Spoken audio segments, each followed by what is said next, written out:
So glad to have you join us. Now, the political crisis rocking Rivers State and South intensified during the week with warring sides in the tussle for power.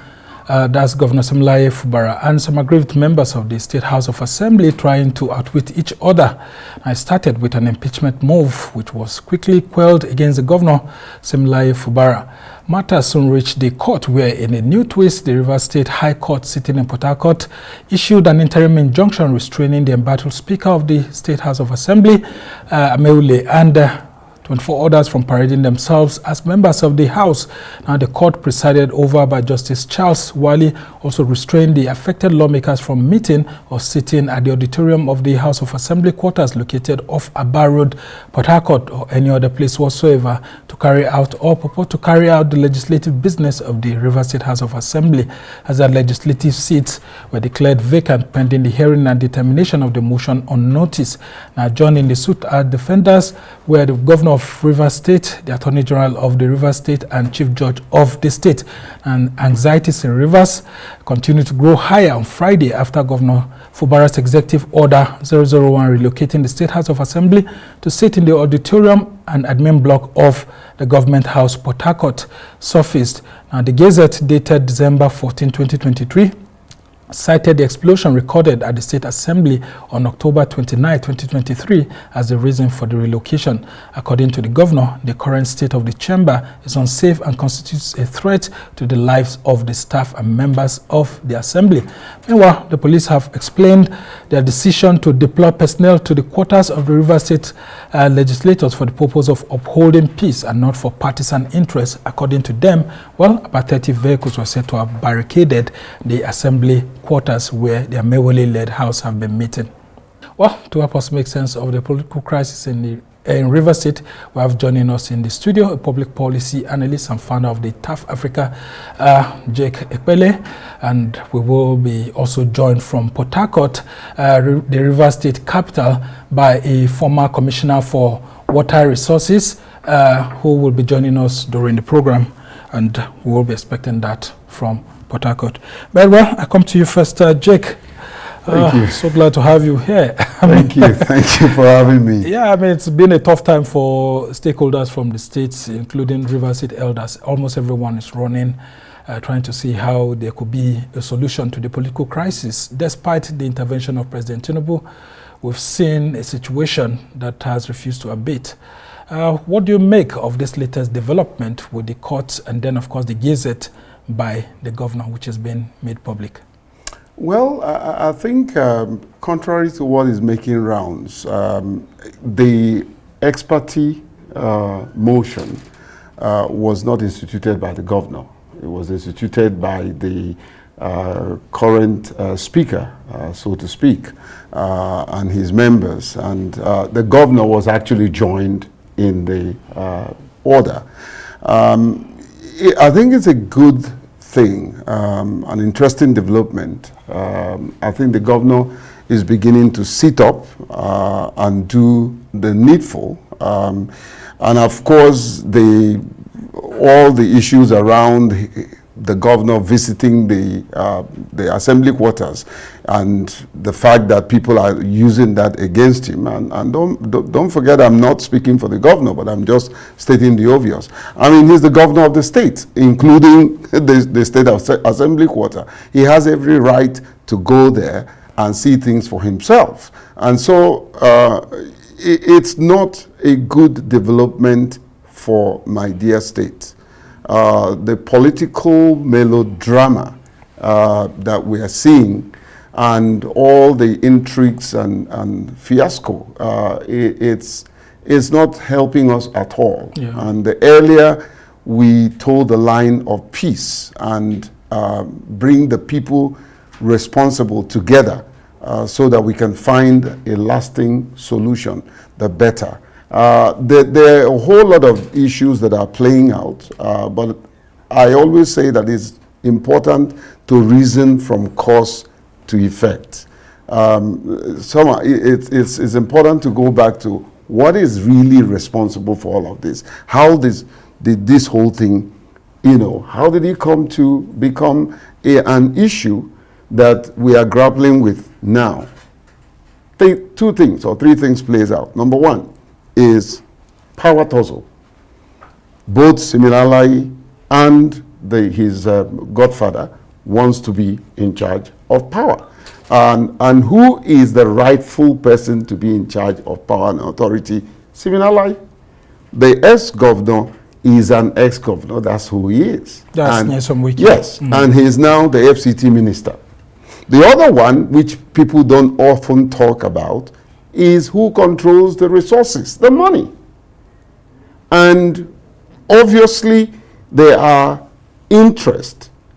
personal interest who wants to, and group of people who wants to lay hold on the resources of the state and use them for their personal goal. The other is one who is in charge of the resources and he wants to use it for the betterment of the citizenry, in this case, River State. The third thing is who actually controls the political structure, which, of course, one of the people involved kept saying he wants to destroy my political structure. Yeah, but I mean, you can't also absolve the governor from getting into this situation. I mean, you signed lots of agreement, including with former Governor Nyesom Wike, who brought you to power. I mean, where were all of these people when Wike was, hiding him even at the government house, when the EFCC was looking for him, and then, helping the governor to win his election and all of that. Now, although the governor is now a statutory personality, he's in government as governor, but nonetheless, he has continued to sign several political agreements by which you must uphold. And now the local government chairman are meant to exit by next month. He wants to put caretaker committee, and people are saying that there must be no caretaker committee. Well, he can conduct election, but then the ex-while lawmakers has already passed a motion extending their stay, which is illegal. I don't need to be a lawyer to know that that's an illegal move, okay, because the Constitution does not warrant that. Okay. However, the question of someone put you in power, who has ever assumed power that somebody else did not put him there? Is it the ex-governor, the former governor? Let me remind you, first, he started as local government chairman. Somebody put him there. Yes, so be all right. Local government yes, chairman. Good. Then he metamorphosed to becoming the chief of staff. Amechi put him there. He went on and became the Minister for Federal Republic of Nigeria as Minister of State for Education. Jonathan put him there. He went on and became the governor of River State. Jonathan put him there. Now the question is, did any of these people come back to tell him what to do, what not to do? I don't think so. Well, there's talk here and there from the Wike camp also that the governor has been exposing certain things and saying that, look, there are several amounts that were meant to have been paid into the state's coffers which were not paid by Wike. I mean, there are some projects and all of that. And so President Tinubu has intervened in this issue. But it looks like Wike and maybe with subtle support from the center is hell-bent on impeaching the governor. Now the governor has hit back by moving the State House of Assembly complex and is sitting to the governor's to the government house. Yes, yes. Isn't that an affront to democracy? I mean, how can the State House of Assembly be meeting in the government house under the roof of the executive? Because we are seeing individuals toying with the institutions of state here. Well, I wouldn't have taken that decision. I want to be very fair. Taking it to government house. I wouldn't have done that. I probably would have looked for another neutral place and he can reverse himself. That's what leaders do. He can reverse. He can decide to change his mind, take another, do another executive order and move them out of government house. But the point is, there's been this lingering crisis, and every now and then, go down the memory lane, you will discover that every governor uses this House of Assembly and it had become a destroyer of the democratic institution in the state. It's not good. It's not good for development of democracy in my dear state. is not good for economic development or in the state. Is not good for sanity of the people. The people are so anxious. I talk to my people every now and then. They're so anxious. They don't know what will happen, what will be the next thing. Why would this individual hold the state, to ransom? Why? For what reason? If you are comfortable in where you have been appointed, and by the way, Tinubu appointed the FCT minister. I have not seen Tinubu demanding and insisting that he will run just his agenda the way he wants it, which I know he should, but I have not seen two of them at dagger drawn, And for me, whatever happens, we need to resolve this and resolve it so fast. Because I said it on one of your interviews. When River State sneezes, the entire nation will catch cold. Yeah, I mean, and trouble is brewing somewhere, and the earlier we sort it out, the better. And it's resolvable, and we can talk about the remedies. Now, there's a new speaker that has emerged, and Victor Jumbo, and just when he emerged, not quite long, we are seeing this court order being given that the lawmakers who defected are actually not lawmakers. And people said that the governor is the one actually fiddling with all of these institutions by imposing a new speaker, and then, of course, going to the judiciary to actually get a court order to actually prevent these other lawmakers from exercising their function. Now, in all of this, what will you suggest is the best way out? Because it looks like the governor is trying to protect himself from being impeached. But if he didn't recognize these people, why did, for example, Governor Simfubara write executive communications to this same Amewele that he's saying is not the authentic speaker? Because there are several documents I've seen where he addressed him as speaker, and now, alongside with the court order, he's saying that he's not the rightful speaker. Well, my brother, first, I'm not the spokesperson of we're just analyzing the situation. So, I try to be as balanced as possible, presenting the truth so that anybody who is listening to me will agree with me and, of course, has the right to disagree. Number one, I don't think that the governor's intention is to impose this speaker from what has happened. I think the lawmakers, even if they are two people, they well, in this sense that there are three actually. They form quorum. They're the only legal lawmakers we know as of today, going by that motion. Until after May 29, if there's a reversal, or maybe the other faction will go to court. That's fine. The mantra now in the political circle is go to court. So with that said, I think that the governor is trying to do what he can. And let me also say that I've had personal interaction with him, and I saw a man who is honest, who wants to lead, who wants to help people, who kept asking for 1 hour, 30 minutes when we met. He kept asking, he said, my brother, tell me, what are they looking for?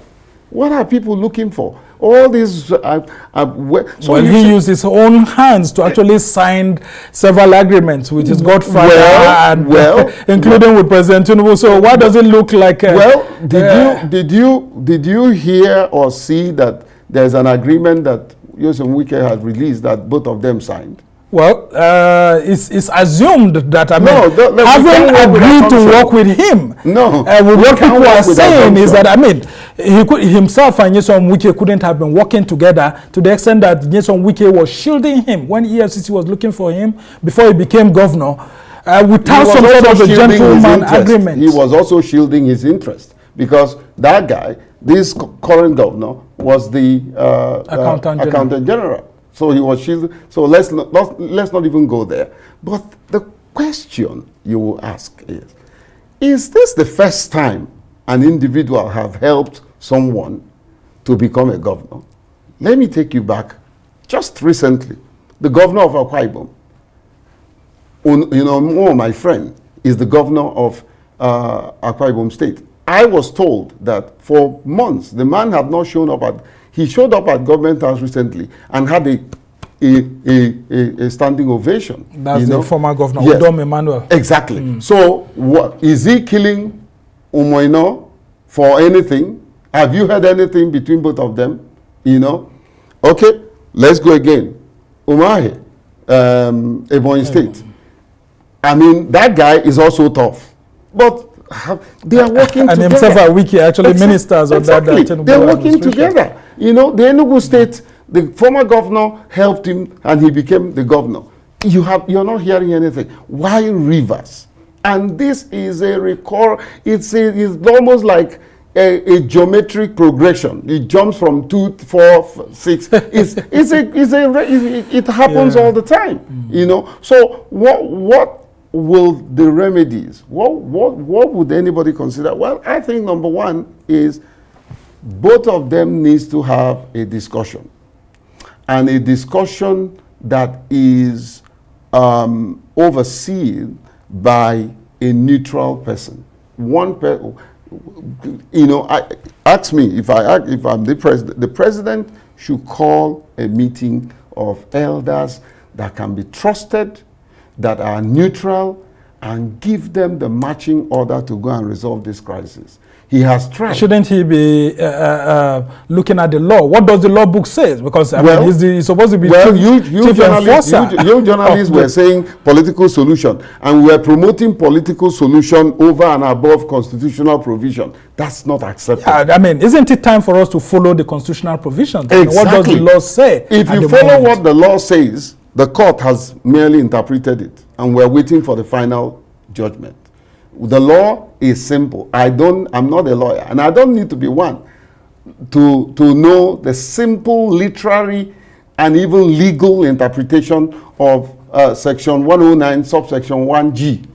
Very clear. And then, of course, this confusion of some lawyers and some lawmakers that are trying to juxtapose it with section 68, which has to do with the National Assembly. And now, so it's very clear. You left, there was no crisis in PDP, somebody was in court, he said that's your reason. That's not. Yeah, and I'm surprised that INEC hasn't actually said much, because there were calls on INEC to actually declare their seats vacant and conduct elections after the former speaker, Edison Ehe, who is actually the chief of staff now to Governor Sim, had declared the seats vacant.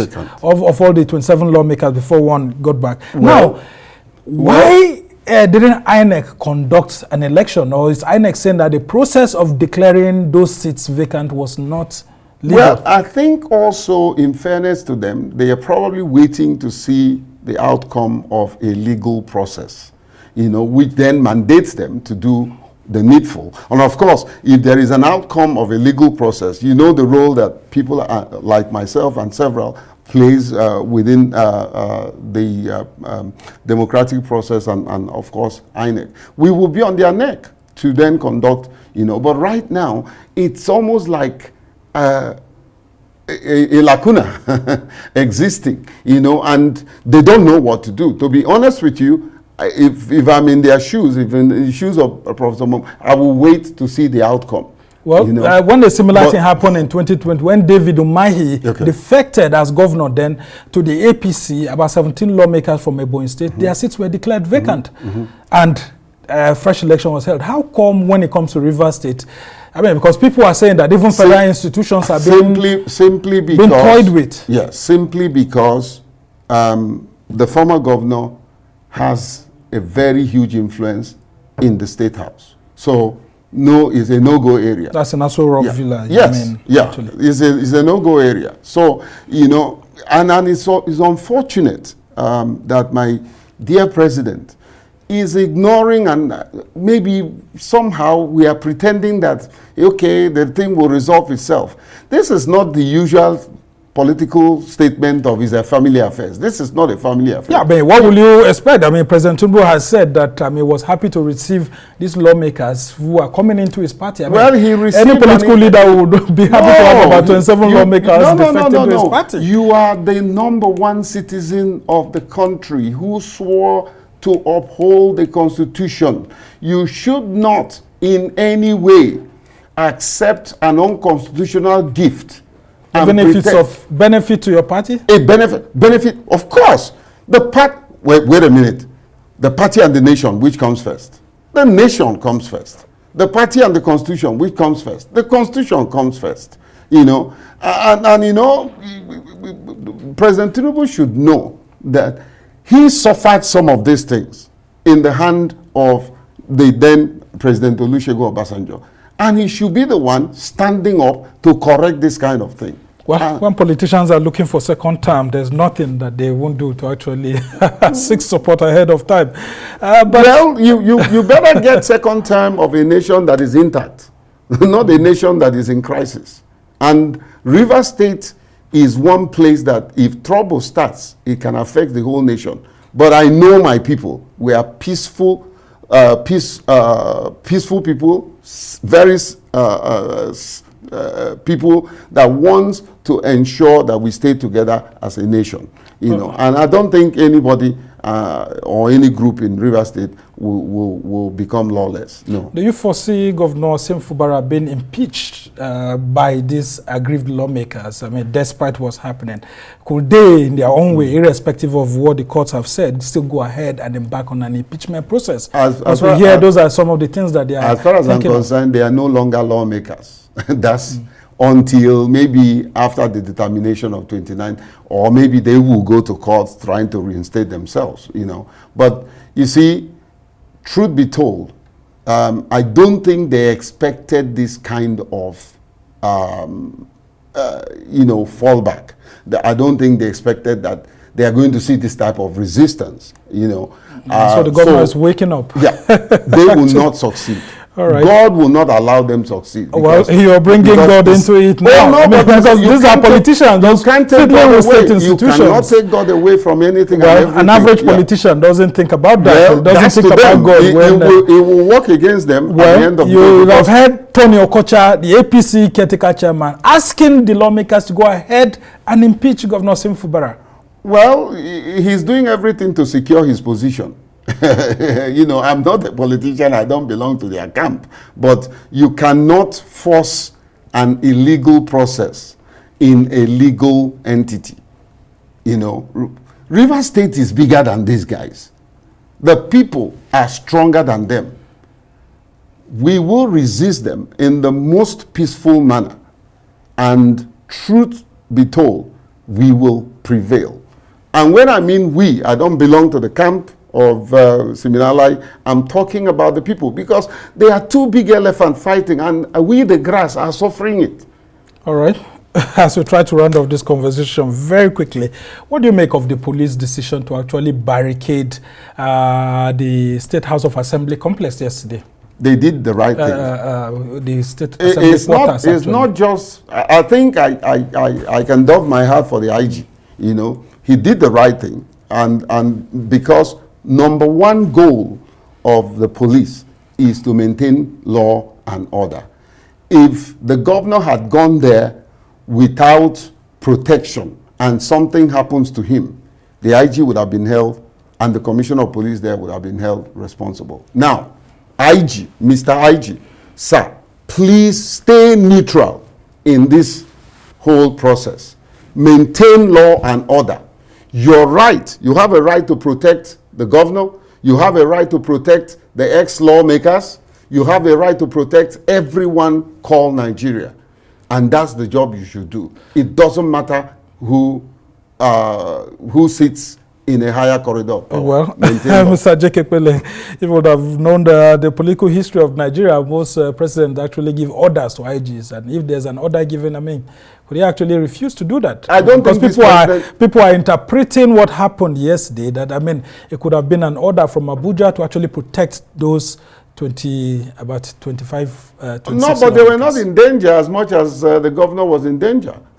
They were not in danger. And the governor did not do anything to endanger them. Well, by visiting there, I mean, the fear is that they could actually come and the government will come and demolish the State House of Assembly quarters where they have been sitting and all of that. You cannot make a logical they say it was an intimidation. Forget it. Because they are the ones who there. have been intimidating others. You know, right. It's not, that's not, it won't have. Right. Siminalai that I know is very peaceful. Meanwhile, did you hear the statement of his former commissioner claiming that he told the university had just released a disclaimer? That's the Attorney General of the state who said that he wanted to go back to the university. Can you imagine the enemies that this guy has been sleeping with? So you support his enemy, and you're coming on national television to say you're totally loyal to the same person that you are working for. Well, if the governor wasn't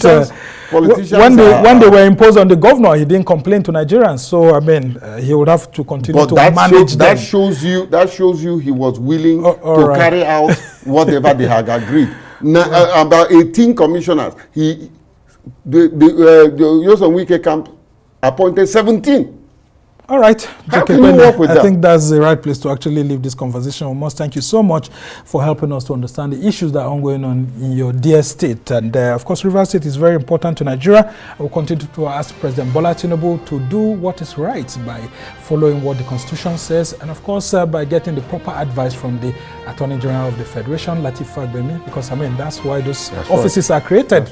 And the IGP should continue to also enforce law and order to prevent a breakdown of law and order. We must thank you so much for joining us. Thank you. And thank you for your program and several programs on Arise, telling Nigerians the truth. All right.